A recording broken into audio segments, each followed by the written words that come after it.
どうも。ありがとうございました。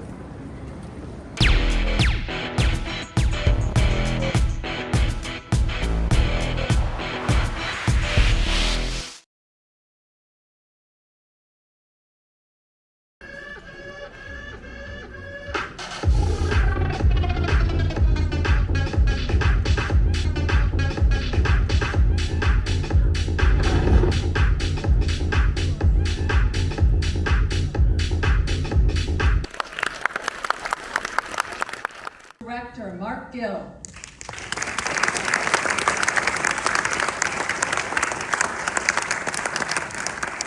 Golden Globe winner Tadanobuasano. So how does it feel to be here? どうぞ。いや、本当に皆さんがどうやって見てくれたのかとても気になりますね。I just really want to know what you thought of the film.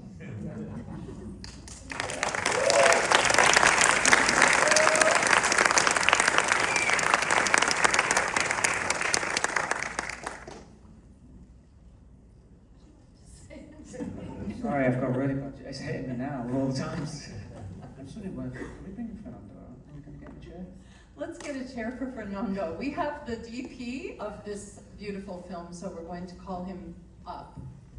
Fernando Ruiz, obviously excited to be here, but tell us how you, a guy from Manchester, decided that your second film, this is only his second film, was going to be made in Japan about this Japanese photographer that almost no one had ever heard of before, at least not since he, became obsolete.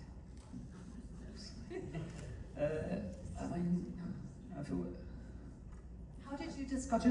I just read him. There's a newspaper in the UK, The Guardian, and I was just struck by the love story first and foremost. It's as simple as that, and it's like anything. If you fall in love with something, you become obsessed with it. And I was in pre-production for my first movie, so it was kind of on the back burner. But I was talking to people about it. I was talking to Orion, my producer, who's here, and when I finally got around to the other side of England is might have been released. The final place it was released was in Japan, so I got to go, and then Orion introduced me to a Japanese producer, and then by the time I arrived from Japan, I was then letting Fernando know about it. So, and I think my obsession just hopefully, clearly infected everybody else.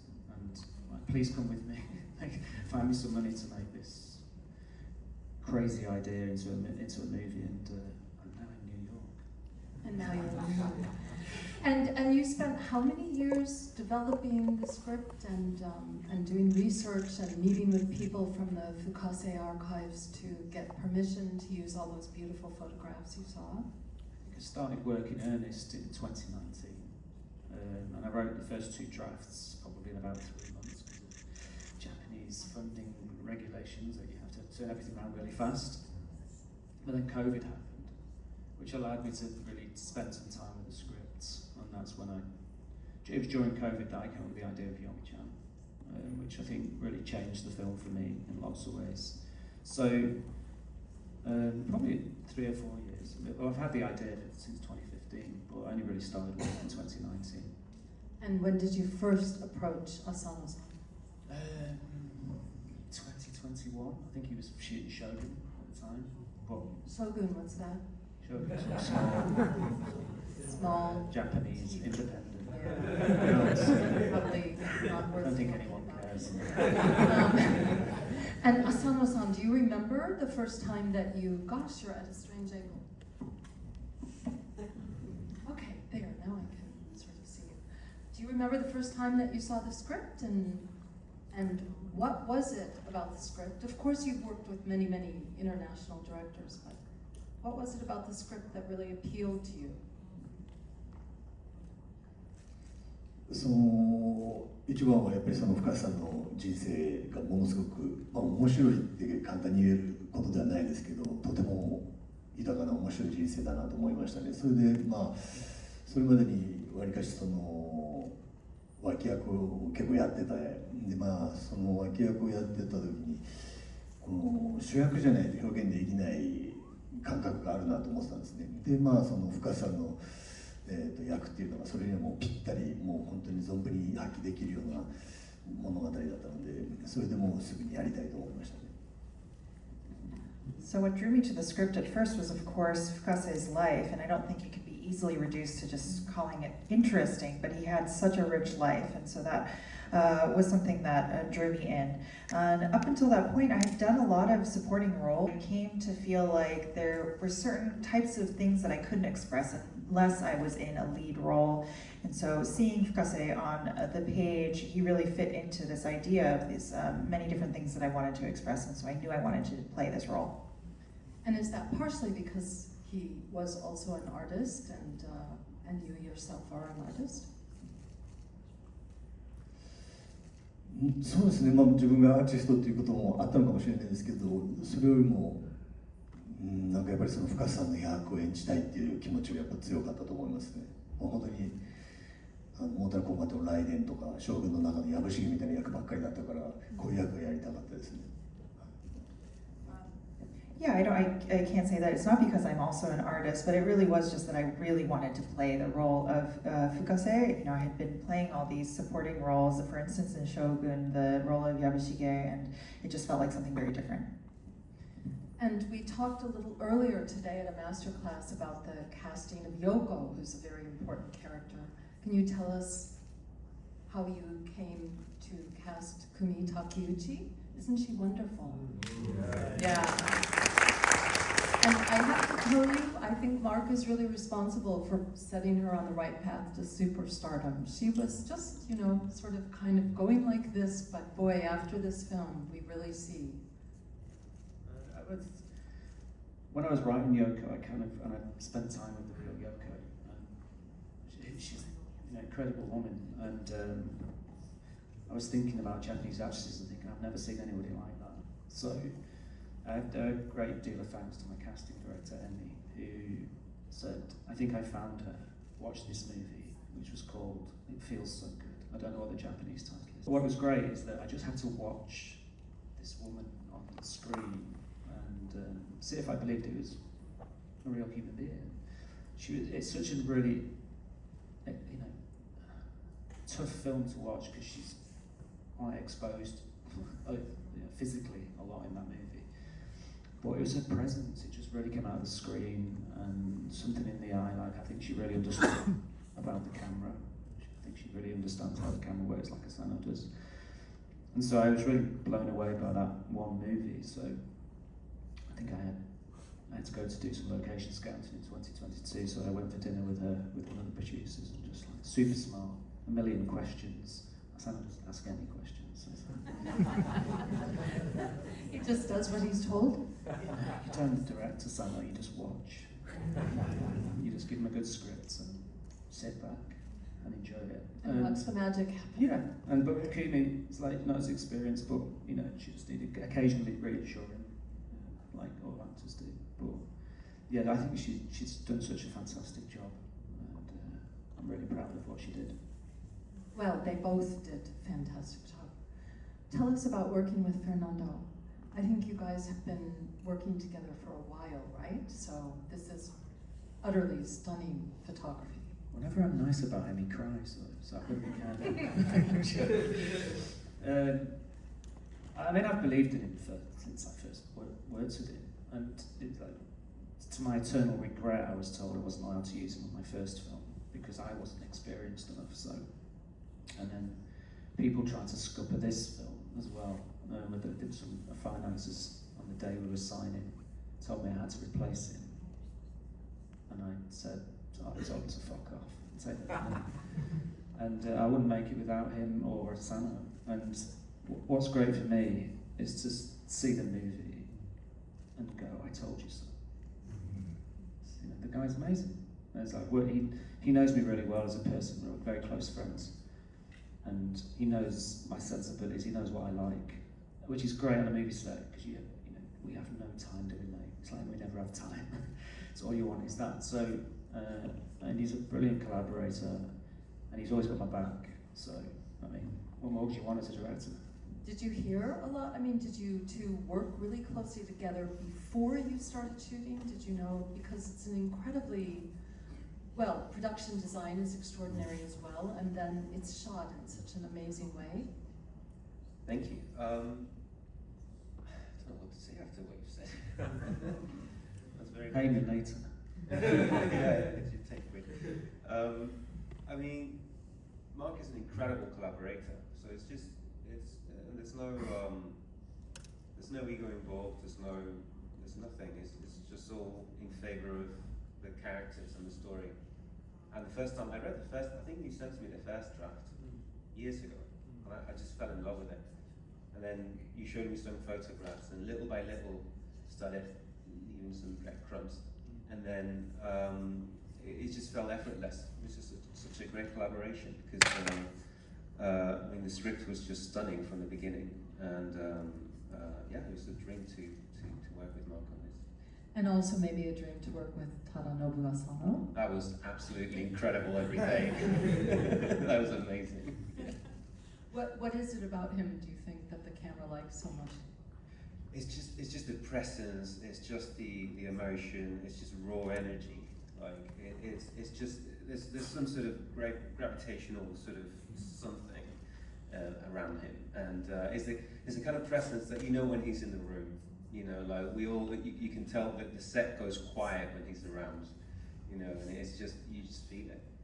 You know, it's amazing. Asano-san, so you worked with this crew that was how many Japanese? How many? Because you guys are obviously. In total, I think there was the camera team were European, so that was 3 European, and then 2 sound guys, and that was it, wasn't it? Just 6 of us, that was it, and the rest were Japanese. And the rest were Japanese. And you also have Japanese producers as well as American and French, Spanish, and Spanish. Today's co-production financing, we know how that is. Question from the audience. No, this one should be the very last one. Sorry. Asano-san was amazing. Please explain how you decided to have the ravens speak in English. Yeah, and also tell us why there's an 8-foot raven in your movie. Maybe you start with that and then you can tell us about the English. Why not? Why not? I just wanted to make a biopic that was different. You know, I'd already made a biopic. I was debating whether to do something a bit more, you know, surreal with that. But I was kind of talked out of it, and that taught me to ignore producers. And on this one, Don't say that too loudly. not all of them, just some of them. But I think with this one, I felt that something was lacking in the script. You know, on draft 2, and I just felt I felt like it was more Yoko's story in draft 2, and obviously it's a film about Fukase. So. And I saw a French film called La Vie Héroïque, which means heroic life, about Serge Gainsbourg. And there's a character which was like his alter ego with a paper mache head. And I thought it's an interesting idea, but I can't just steal it. So I'll remix it through Japan, mythological creatures. And I discovered Tengu, which are these mythological beings, and there's one called Skioni, who's like the moon god, and happens to be a raven who interferes in the life of men. I was like, so I checked. Yeah, so as I always do, and I always did on this film, just checked with my Japanese producer. Is this a good idea? And she was like, it's brilliant. So, and that's what I all the way through. Anything that I was making this film for a Japanese audience, so I knew that they'd understand it. They'd get what the Tengu was. English, why English? Because with Fukase, I always wanted to be recognised in the West, and I had this sort of notion that I wonder how much English he was exposed to. You know, and what did that sound like to him? And obviously, the actor who's playing Yomi-chan is Jose Luis Ferrer's Spanish actor, and he did a fantastic job. And his English is impeccable, but he does have a thick Spanish accent, whereas Fernando has no Spanish accent. English is equally impeccable, but I think it was just that, it was a combination of that and also the fact that Fukase really wanted to be recognised in the West, particularly New York. And I just thought, that combination of things, I think it just gives an international flavour. So from the beginning you were like, he is going to speak in English. Yeah, he was always speaking in English. And he's going to be 8 feet tall, and even though it's 9,000 degrees in Tokyo, you're going to make your actor come and sit in this rubber suit? Well, it was a rubber mask, and honestly, the making of Yomi-chan and the casting is a Q&A in itself, but that costume was only finished on the Sunday. He arrived on the Saturday, the costume was finished on the Sunday, we were shooting on the Wednesday, and it was still smelling of glue. So not only was he boiling to death, he was high. I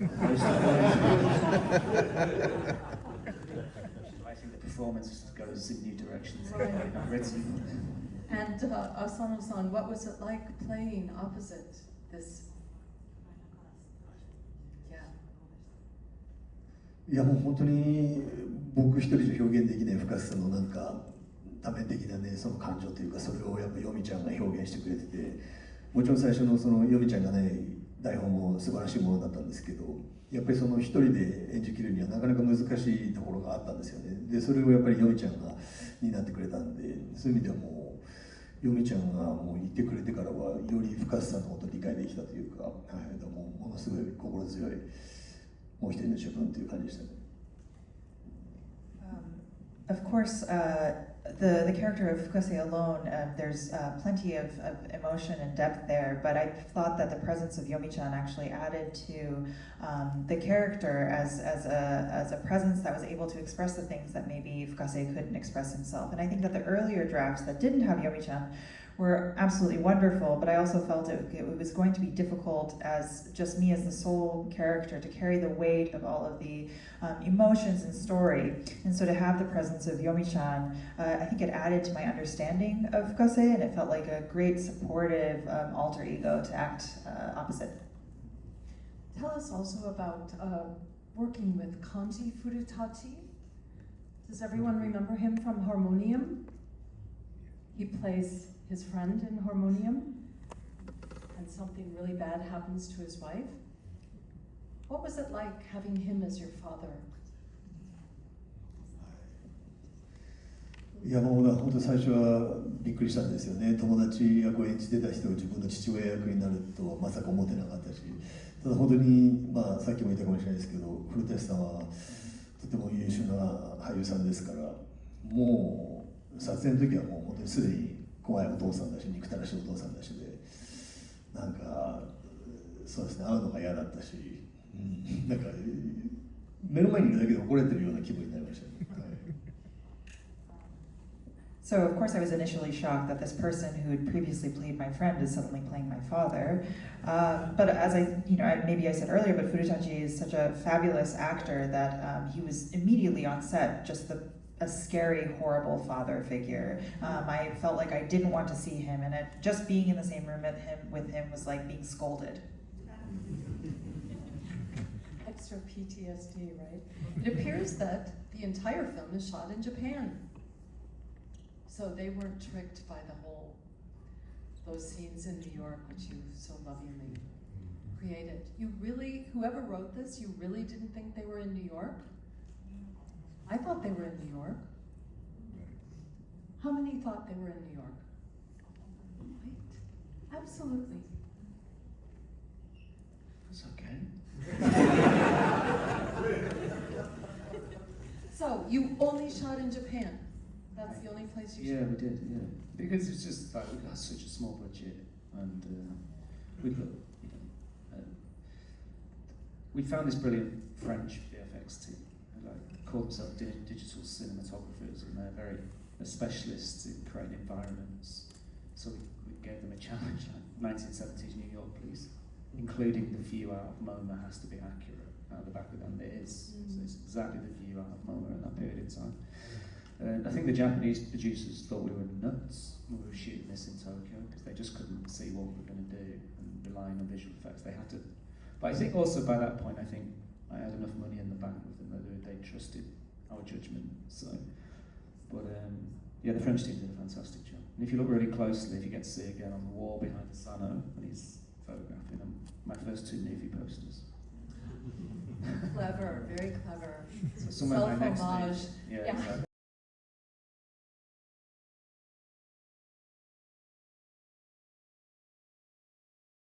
My next movie, Ravens, will be somewhere, I guess.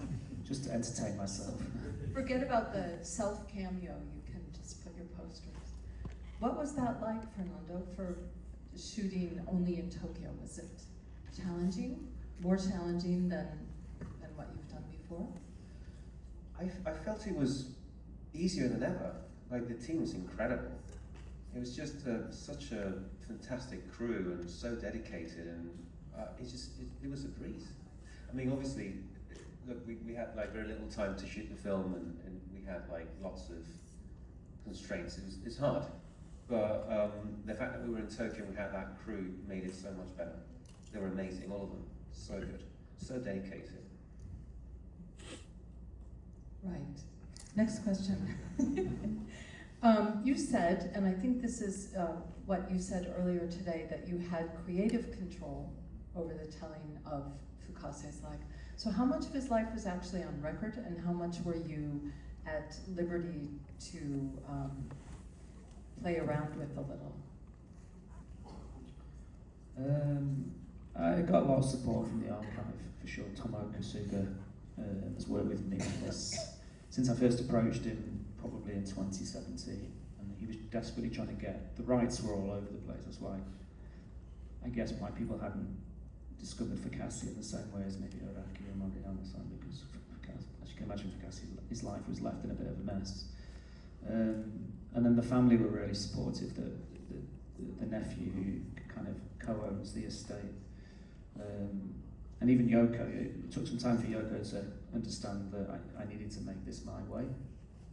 Even though she was giving me lots of information, I still needed to be able to cherry pick what I want. Let me interrupt for a second. Did we already mention that he interviewed Yoko, the actual Yoko is still alive?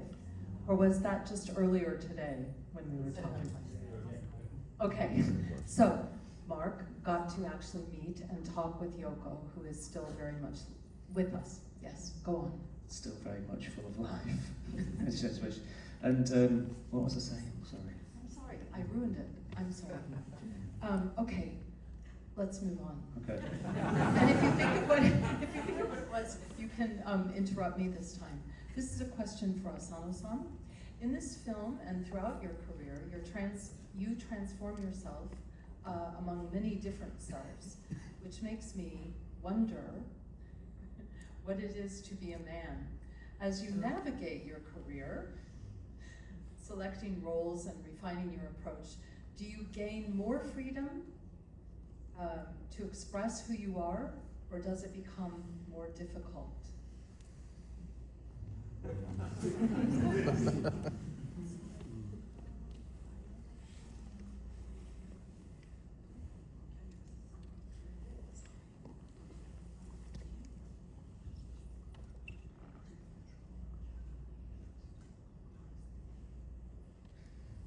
そうですね、もうやっぱり役をやればやるほどいろんなことができると思いますし、そうですね、この深瀬やった後はもっともっと違う役やりたいなって気持ちになれてるんで、はい。Yes, indeed. I think that playing different roles has given me the ability to act in many new ways, and in the same way that acting as Fukase should allow me to play many more different roles.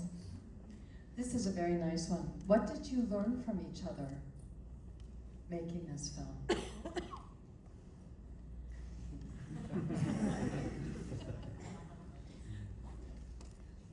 Harahachi.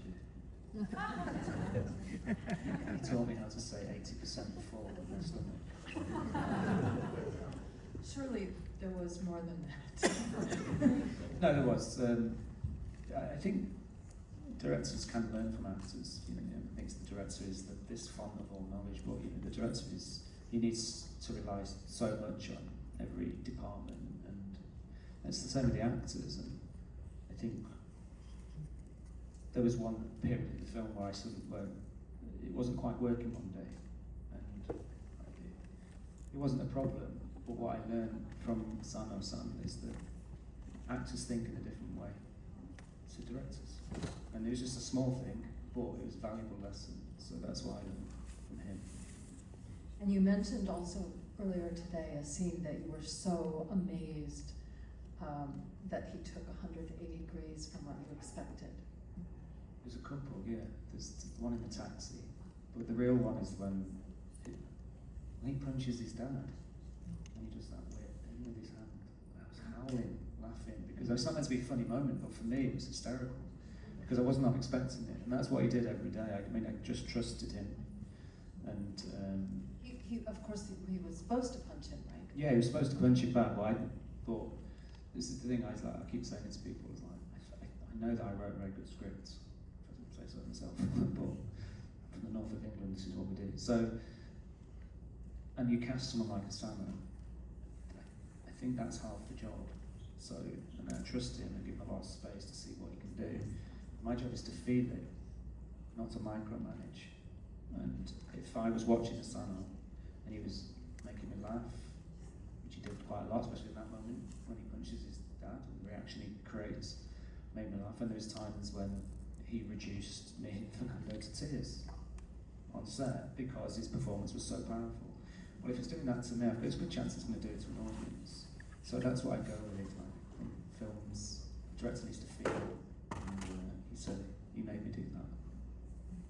Oh. I love you.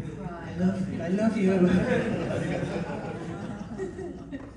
And what about you, Asano-san? What did you learn from Mark, from the experience of making this one? そうですね、もちろん僕はその監督ではないから、一概に同じことはできないですけど、やっぱり監督はものすごい現場でも優しかった、真摯でいてくれたんですよね。